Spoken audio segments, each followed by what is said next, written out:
Hello আমার প্রিয় বন্ধুরা, তোমরা সবাই কেমন আছো বলো তো? আচ্ছা, চটপটা কিছু খেতে ইচ্ছে করছে, হঠাৎ করে খেতে ইচ্ছে করছে, বা বাসায় গেস্ট চলে এসছে, তাহলে ট্রাই করে নাও এই রেসিপিটা।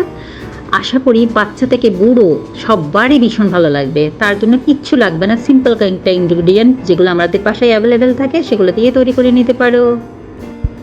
একটা বোলের মধ্যে আমি নিয়ে নিলাম 2 কাপের মতো ময়দা, 1 টিস্পুনের মতো এখানে জিরে দিয়েছি, 1 টিস্পুনের মতো এখানে আমি লঙ্কা গুঁড়ো দিয়েছি, স্বাদ মতো নুন দিয়েছি, আর 2 টেবিল স্পুনের মতো আমি ঘি দেবো। ঘি দিয়ে খুব ভালোভাবে হাত দিয়ে একদম ময়ানটা করে নিতে হবে, মানে সব কিছু একসাথে মিক্স করে নিতে হবে। আর কীরকম করতে হবে সেটা আমি স্ক্রিনের মধ্যে তোমাদেরকে দেখালেই বুঝতে পারবে। যখনই মোটো হয়ে আসবে বুঝতে পারবে তোমাদের যে মিক্স করাটা বা ঘিয়ের পরিমাণটা বা তেলের পরিমাণটা ঠিক হয়েছে। এখানে আমি ঘি দিয়ে তৈরি করেছি, তোমরা চাইলে তেল দিয়েও তৈরি করতে পারো, কোনো সমস্যা নেই। দেখতে পাচ্ছ এরকম মোটো হতে হবে, ঠিক আছে? তাহলে কাচুরিটা একদম খাস্তা হবে, কুরকুরা হবে, ঠিক আছে?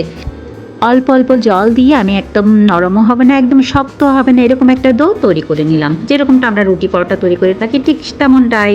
আর এটা সাইডে রেস্টে রেখে দেবো। এর পাশাপাশি একটা ফ্রাই প্যানের মধ্যে আমি দিয়ে দিলাম 1 টিস্পুনের মতো ঘি। আমি সবটা ঘি দিয়ে তৈরি করছি, তোমরা চাইলে নর্মাল তেল দিয়েও তৈরি করতে পারো। তার মধ্যে জিরে ফোড়নটা দিয়ে দিলাম। সুন্দর যখন একটা স্মেল বেরিয়ে যাবে বা একটু কালারটা চেঞ্জ হয়ে আসবে, তখন এখানে বাকি উপকরণগুলো দিয়ে দেবো। এর পাশাপাশি আমি দেখতে পাচ্ছ অল্প পরিমাণে হিং দিয়েছি।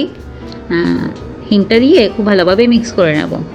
আর দিয়ে দেবো কারি পাতা। কারি পাতাটা না থাকলে তোমরা দেওয়ার দরকার নেই, এমনিতেও তৈরি করে নিতে পারো। তবে ফ্রেশ কারি পাতাটা দিয়েছি, তাইলে তোমরা শুকনো যে কারি পাতাটাকে সেটা দিতে পারো। ফ্রেশটা দিলে একটু ফ্রেশ ফিল হবে, সেটাই আর কি। আর সুন্দর একটা অ্যারোমা তোমার পুরটার মধ্যে অ্যাড হয়ে যাবে। এটা কিন্তু আমি পুর তৈরি করছি। পুরটা তোমরা চাইলে যে কোনো কিছু দিয়ে তৈরি করতে পারো, তোমাদের পছন্দ মতো সবজি দিয়ে তৈরি করতে পারো, চিকেন দিয়ে তৈরি করতে পারো, যে কোনো পদ্ধতিতে তোমরা তৈরি করে নিতে পারো। দেখতে পাচ্ছ কারি পাতাটা একটু যখন ভাজা ভাজা হয়ে আসবে, তখন এখানে আমি মটরটা দিয়ে দেবো। আমি মটর দিয়ে তৈরি করে নিচ্ছি। আর হ্যাঁ, আমি কি তৈরি করছি তোমরা তো বুঝতেই পেরেছো আশা করি, মটরের কচুরি তৈরি করছি। আর দিয়ে দেবো 2টো লঙ্কা, এরকম করে কুচো কুচো করে দিয়ে দিয়েছি। খুব ভালোভাবে একটু ভাজা ভাজা করে নেব।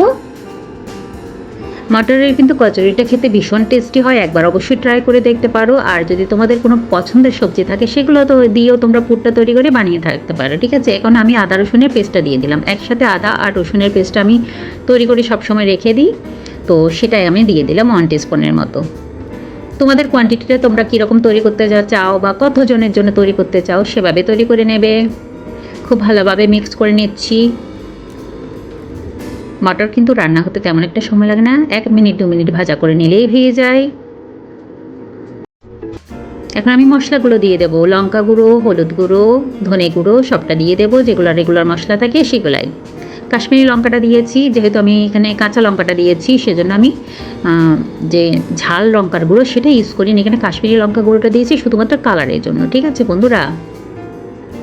আর হ্যাঁ, অনেক কষ্ট করে ভিডিও বানায়, তোমরা পুরো ভিডিওটা দেখো প্লিজ প্লিজ। বন্ধুরা কেউ স্কিপ করে দেখো না, বা অ্যাড সমেত ভিডিও দেখার চেষ্টা করো, একটা বাদ দিও না। খুব কষ্ট হয় তোমাদের যখন সুন্দর সুন্দর কমেন্ট পাই, তখন কিন্তু মনটা ভরে যায়, কষ্ট যেন সফল হয়ে যায়। দেখতে পাচ্ছ কালারটা চেঞ্জ হয়ে গেছে। অল্প পরিমাণে জল দিয়ে আমি মশলাটা কষিয়ে নেব, যেহেতু এখানে গুঁড়ো মশলাগুলো ইউজ করেছি আমি। আগে থেকে আমি 2টো আলুকে সেদ্ধ করে রেখেছিলাম, আলুটা সেদ্ধ করে তারপর ম্যাশও করে রেখেছিলাম, কারণ আলুটা না দিলে না বাইন্ডিংটা সুন্দরভাবে হবে না।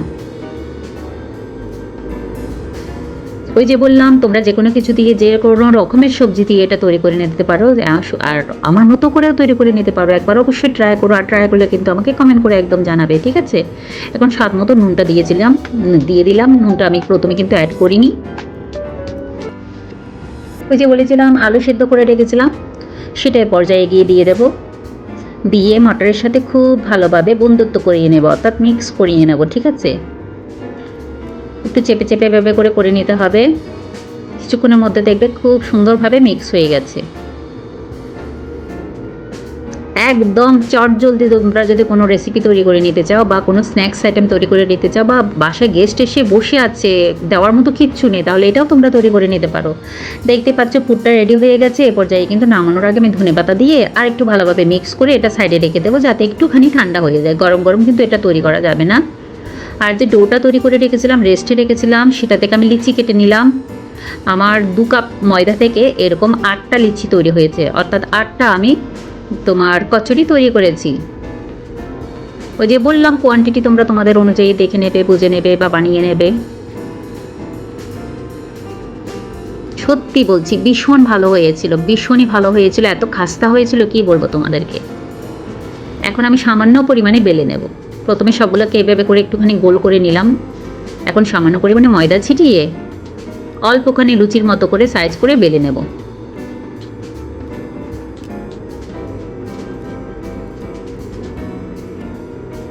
আমার বাসায় ছেলে মেয়ে বর একদম ভর পেট খেয়েছে আর ভীষণই খুশি হয়েছে কচুরিটা খেয়ে।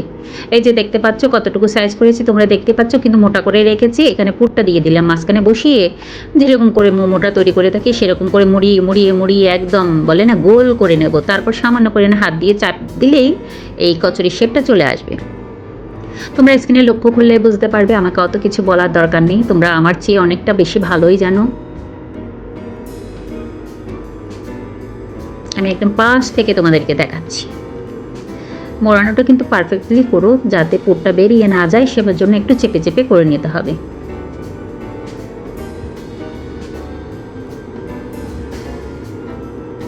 চিকেন দিয়েও তৈরি করতে পারো, ভীষণই টেস্টি হয় কিন্তু। পরবর্তীতে তোমাদেরকে চিকেন দিয়ে তৈরি করে একদিন অবশ্যই দেখাবো। এই যে আমি হাত দিয়ে চেপে চেপে এভাবে করে একটুখানি শেপ দিয়ে নিলাম, আর আমি বেলাবেলিটা করলাম না, বেলুনি দিয়ে বেললাম না আর কি, হাত দিয়ে চাপলে এরকম শেপটা চলে আসবে। ঠিক আছে বন্ধুরা, বললাম যে একদম সহজ, এভাবে করে সবকটা আমি তৈরি করে নেব, তারপর আমি চলে আসবো ডুবো তেলে ফ্রাই করে নেব। হ্যাঁ অবশ্যই এটা কিন্তু ডুবো তেলে ফ্রাই করে নিতে পারবে।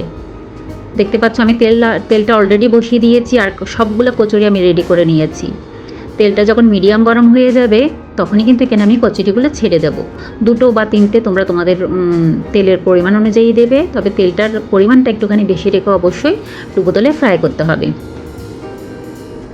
বড়জোর মিনিট 2-1 মধ্যে খুব সুন্দর একটা গোল্ডেন কালার ব্রাউন কালার চলে আসবে, তখনই কিন্তু কচুরিগুলো নামিয়ে নেবে। আর একদম ফুলে, পেটটা ফুলে একদম বালিশের মতো হয়ে যাবে, তখনই কিন্তু বুঝতে পারবে যে কচুরিগুলো নামানোর সময় হয়ে গেছে।